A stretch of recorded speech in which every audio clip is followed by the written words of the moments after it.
Good morning, good morning, good morning, good morning, beautiful people.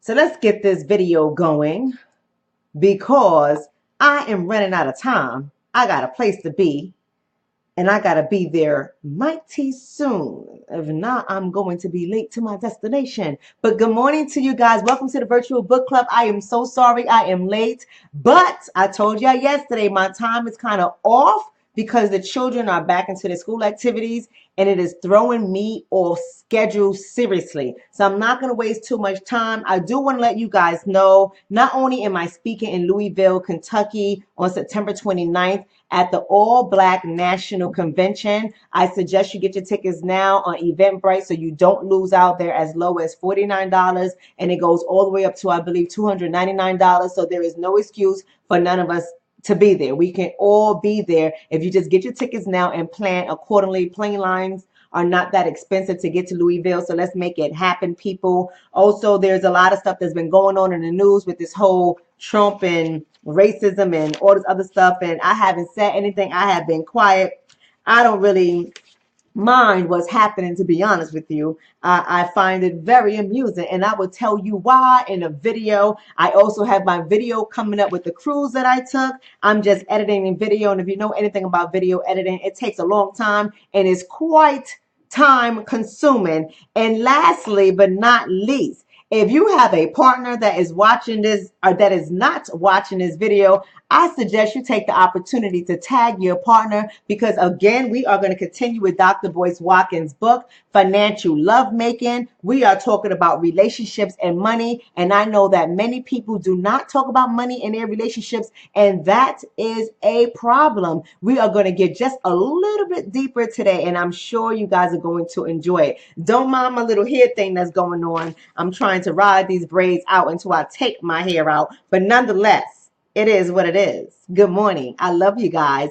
Good morning to Charles. Thank you. Thank you. Thank you. He's calling us beautiful people. Make sure you tell Charles thank you so much. So let's get started. Let's get started today. We are talking about sex is money and money is sex. And in this chapter, Dr. Boyce Watkins did something quite interesting because I wasn't sure what he was talking about. But I think the way he made his comparisons and the way he breaks it down, I think many of us are going to be able to appreciate this. He points out nine financial sex comparison. So how finances compares to how we have sexual relationships with people. We're not going to cover all nine today for the sake of time. Let me try to get through as many as possible, but I need you guys to listen and take notes so we can begin this process. Give me 1 second.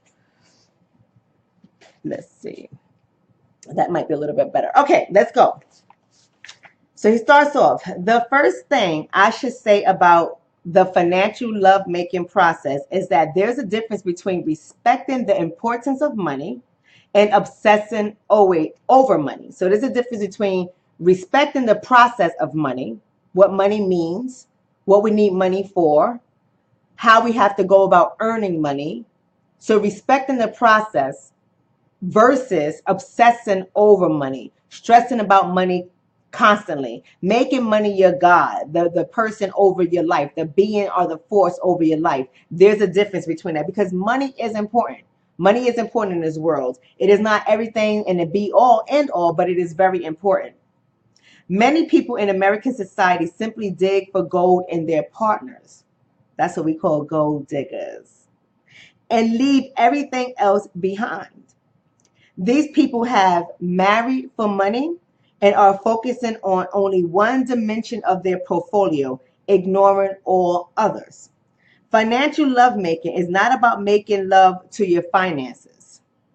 It's about making love to your partner while using your assets as financial foreplay. So we're going to break this down because I know it sounds kind of weird. And what he starts to do is break it down in each section so that we can better understand what he means by this and why he's comparing making love, sexual relationships with your partner to making financial love to your partner. And it took me a little bit, but then I was like, oh, this guy is genius. I like the way he did this. Weird, Weird, no doubt, but I like the way he did it. So financial sex comparison number 1. You can do it by yourself if you really wanted to. You can make love to yourself. You know what that's called.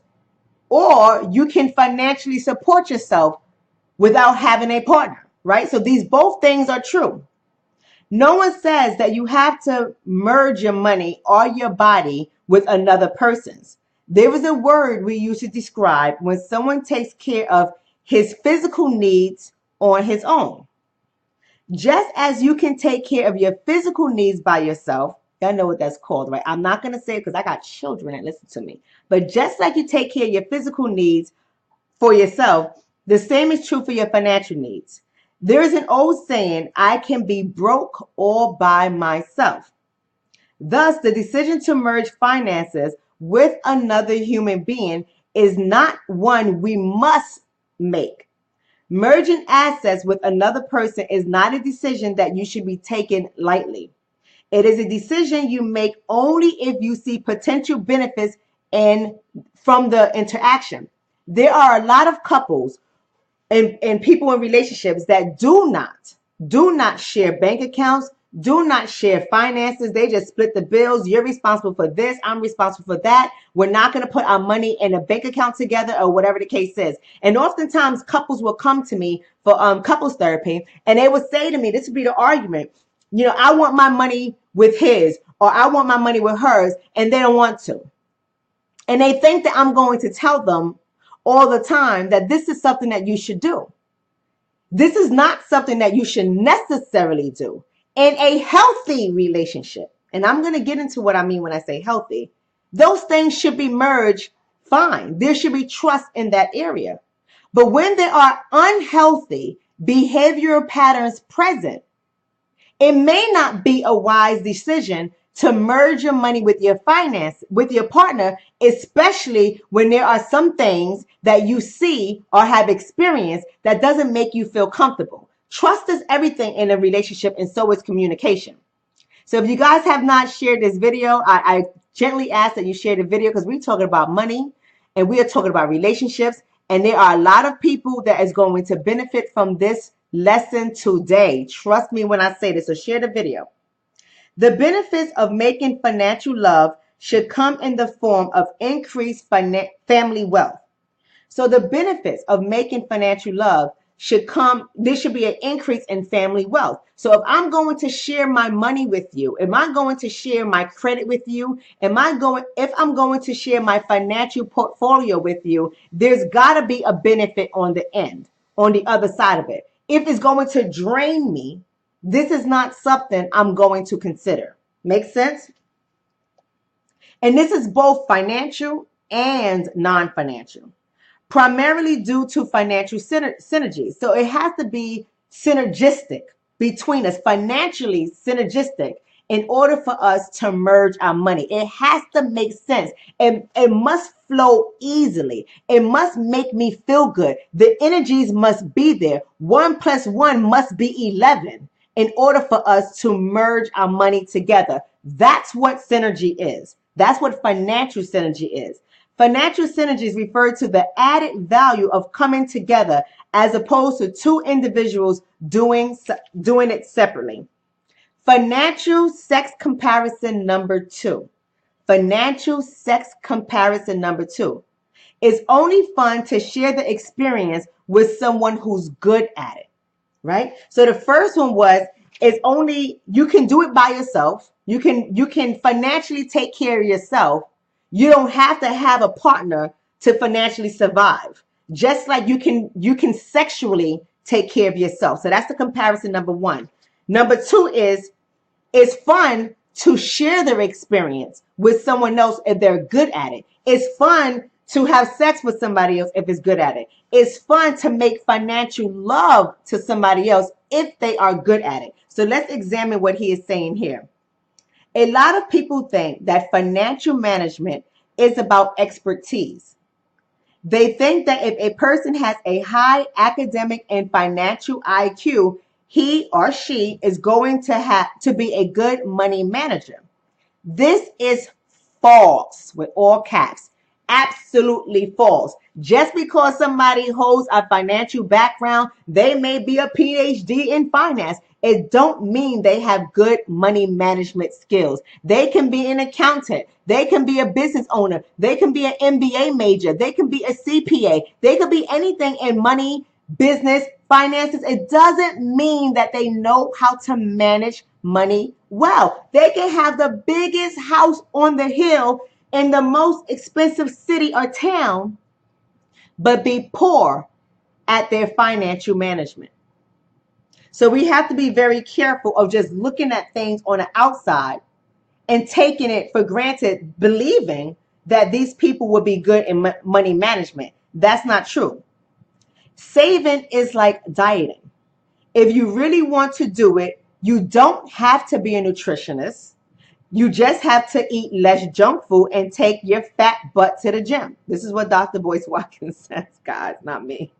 Similarly, in order to save, you have to make the decision to put money aside and reduce your spending. It's really that simple. Making financial love with someone making financial love with someone who is not good at it can be a horrible experience. Getting in a relationship with someone who has poor money management skills can be a horrible experience. Not all the time, but it can be. Finding out whether you are financially compatible with another person can either make or break your relationship. Okay? So this is about being financially compatible with your mate. You just don't want to get in a relationship with just anybody. And too many of us, not all of us, but too many of us, we start to look at people for who they are on the outside, what it looks like on paper. Like yesterday when I talked about just looking at the person's resume and assuming what they put down on paper is accurate. That's not always the case. I'm so glad my husband and I are in a better position now. That I share with you guys, I'm very transparent. I am a squirrel. I'm the one that's going to save everything. And when I first met him, he was a spender. Makes a decent amount of money, but he used to spend a lot. And it used to make me so nervous. So nervous. I didn't even want to reveal credit scores or anything because it made me very uncomfortable. But the difference is my partner is someone who always wants to be better. My partner is someone who is listening, who is willing to listen. And he used to always ration me, but I don't understand how you can live like that. I'm not going to live like I'm poor. You're somebody who can live like you're poor and be okay with it. And he used to say this to me. And I used to be like, whatever, because I came from a poor mother who could make $1 out of 15 cents. So I learned some of her habits. I learned how to stash money away for a rainy day. I've learned how to sit on it and say, nope, I don't need that. I don't need that Mercedes Benz. I don't need that BMW. I've learned how to do that. From the rip, I learned how to do that. My husband had to learn how to live like that because that is not what he was doing before I met him. You understand what I'm trying to say? So if you get somebody who is willing to grow and learn. And he taught me something too. He taught me to live a little. He taught me to say, okay, Shonna, you got this money stashed away. Now make an investment in something that's going to mean something to you, as opposed to always waiting for the perfect time. So he's taught me how to duplicate my money faster, because I was duplicating my money, but not as fast, because he is a risk taker. So he's taught me how to take more risk. And that's what synergy looks like financially. When you guys can come together and talk to each other about money and not get in your ego and not get your panties in a bunch and be willing and able to listen to the other person and what they have to say, you can make financial love that way. And I remember recently I had laughed at somebody who's on my personal Facebook feed about their statement of what they look at in a person. About it was all superficial stuff on the surface, and I laughed at it, and I responded, and we went to a back and forth thing on his feed, and he said, it seems like you're more interested in money. I'm not interested in money, but I'm not stupid, because I know what I got, and I know what I'm bringing to the table, and I know how long it took me to build. I will never get in a relationship with somebody who can destroy that overnight.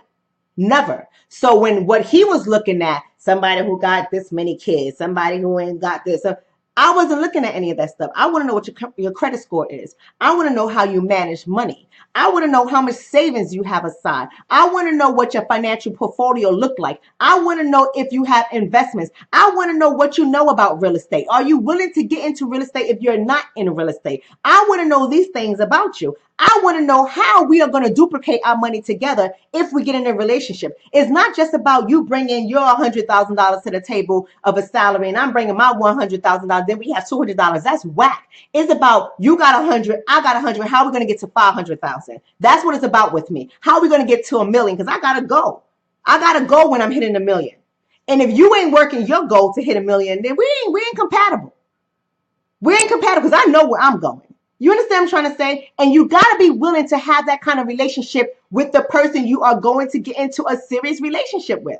So when the person said to me, it sounds like you all about money. No, boo-boo, I just know that you and I would never be compatible. I'm not all about money, but I'm never going to get in a relationship with somebody that I don't know your money history. I don't know your portfolio, and I don't know how you manage money. You're concerned if I'm a size 2.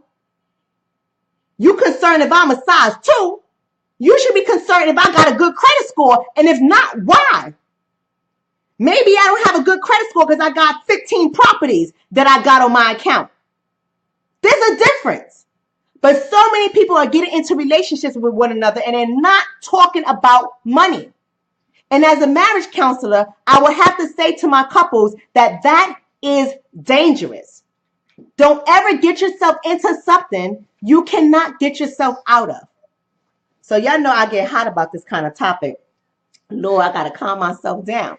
Good morning, Oni. Good morning, Marva. Good morning, Empire. Let's move on. Financial sex comparison number 3. It's only safe and fun to do it with someone who has your best interest at heart. So this is his financial sex comparison number 3. So it's only good or fun to intimately and sexually open yourself up to another person who has your best interest at heart. So just like you wouldn't jump in bed with somebody who is going to consider you a one-night stand or somebody who just wants to see how you ride that wave, you're not going to jump in a bed with somebody like that. You should not jump in a bed financially with somebody who does not have your best interest at heart. Let's see why. Making financial or physical love with somebody who does not have your best interest at heart can lead to a horrible experience. The same way you wouldn't want to sleep with someone who has a sexually transmitted disease, you wouldn't want to merge assets with someone who has bad financial health. If your partner has bad credit, wastes money, or engages in practices that lead to a deterioration of his finances, then his bad financial health will inevitably destroy yours. So if you get in bed with somebody who does not know how to manage money, that poor management and those bad financial habits will eventually destroy you. So just like you would not sleep with someone who has a sexually transmitted disease because you know that that will deteriorate your health, you shouldn't get in bed with somebody who has bad financial health, financial management, poor credit, big debt, whatever you want to call it. A lot of debt, a lot of bad debt. You don't want to get in bed with that kind of person. A person who has his own interests at heart, not caring what he does, how it affects you, is not interested in the idea of co-building assets. Those who are just like those who are sexually selfish often leave their partners physically and often emotionally unfulfilled. The same can be said of the financially selfish. A partner who hoards all of his wealth while depleting yours doesn't see the value of financially contributing to the whole. This can leave you with a financial and emotional deficit. So this is some serious stuff. I'm going to cover one more and then I'm out. I'm going to cover one more and then I'm out for today because I got to be somewhere. So somebody who is selfish, somebody who hoards money but is willing to spend yours, is not somebody you want to be around. Is not somebody you want to get in bed with. You understand what I'm trying to say? Because this person will run your credit through the mud, drain your bank account, and won't feel guilty for it. I know a lot of people. Excuse me one second. Sweetie, take that in the room, okay?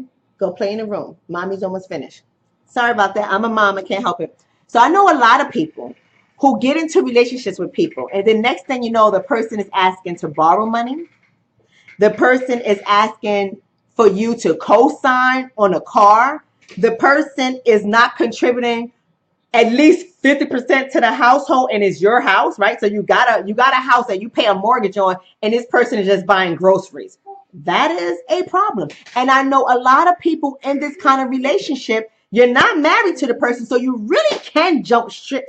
You don't have any kids with the person, so you really can leave without too many serious repercussions, but yet and still, they stay in this relationship because they fear something else. And they usually fear being alone. All right? Sage, go into the room. They fear being alone. So they make these poor financial decisions just for the sake of having a partner. That is dangerous. You are playing with fire. You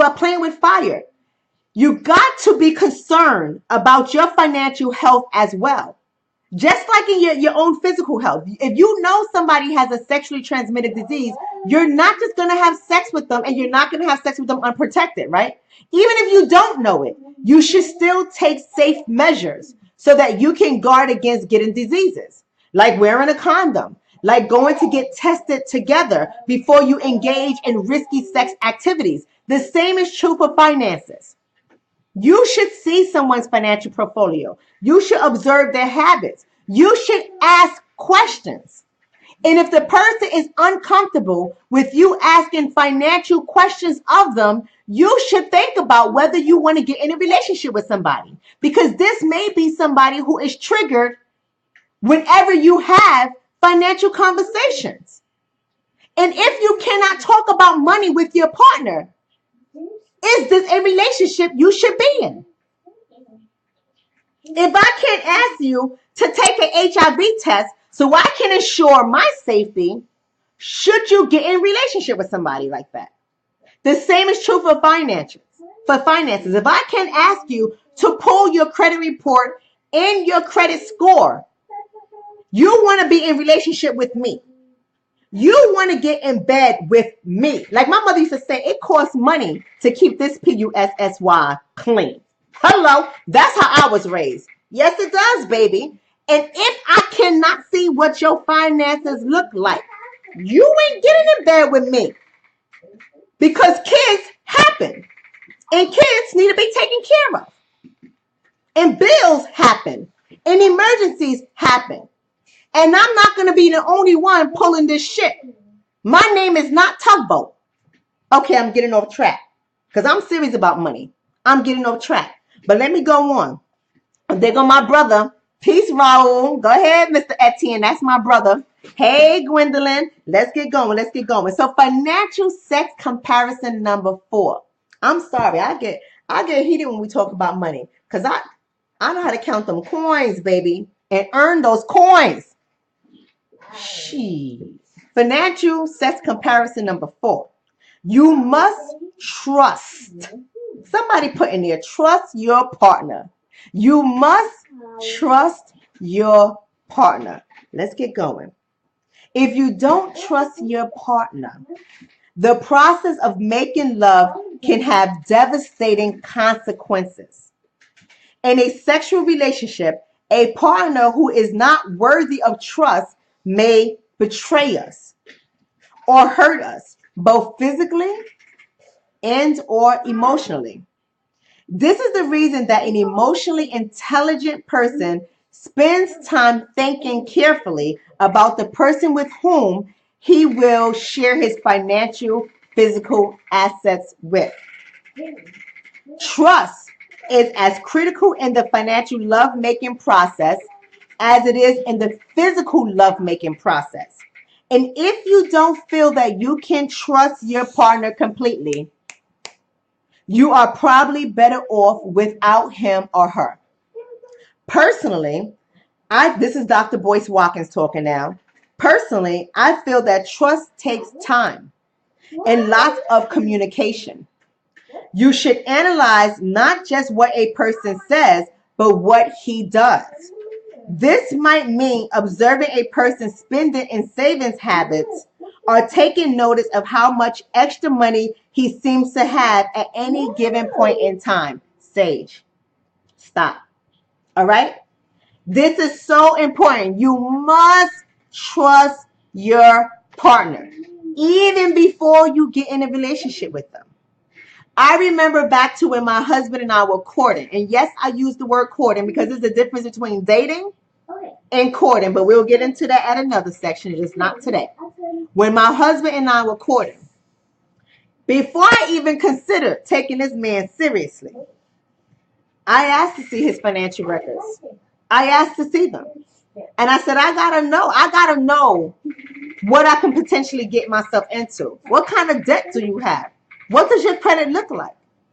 And I remember the day he came to my dining room table and he had a folder with him with spreadsheets and he put out all his debt.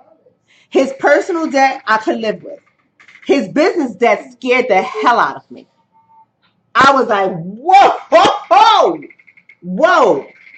But he had a clear plan of how he was paying down his business debt. And he showed me each and every payment he made, some on a bi-weekly schedule, some of them on a monthly schedule. But he showed me who all his investors were, whoever he owed debt to, how much he owed to them, and how much he was paying them, what his account looked like, what his plan was, what he was doing to increase his business finances. And that made me comfortable. And every year, my husband can tell you this. I don't know if he's on or not, but he can tell you this. Every year, I sat down with my husband. Every year I sit down when I'm saying we need to go over our finances. Get it out. What is in our account? What are the children's needs? Because we have 3 tuitions we're paying, believe it or not.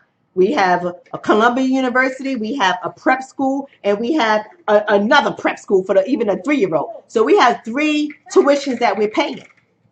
So what do our finances look like? What does it look like? How much money we have in our account to make our living expenses? What if one of us gets sick? How much life insurance do we have? Do we need to increase it?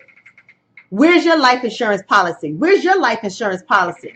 Who's on it? Let me see the beneficiary. Don't you change that. So every year we're checking for this stuff. Checking for it. You got to communicate with your partner. You got to know what your partner is doing. And if I don't ask questions, and if he doesn't ask questions, we will never know when either one of us are being funny. See, my husband is a little bit more funny with money than I am. But because I ask questions, I find out, oh, you bought what? When you was going to have a conversation with me.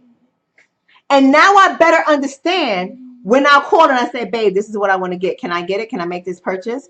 And he's like, you don't have to ask me. Go ahead and do whatever you want to do. Now I understand why he operates like that. Because there was a time when he didn't want to tell me nothing. He just wanted to spend crazy money. That's not cool with me.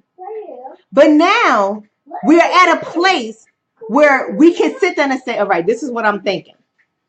This is what I'm thinking. This is what I want to do. And it's not perfect. There are hiccups, but we still can have the conversation about it. And that's what makes the difference. You have to be able to trust that your partner will tell you the truth when you ask. Now, if you have to become an investigator because you're not getting the information that you need and want, is that the relationship for you? Is it healthy for you?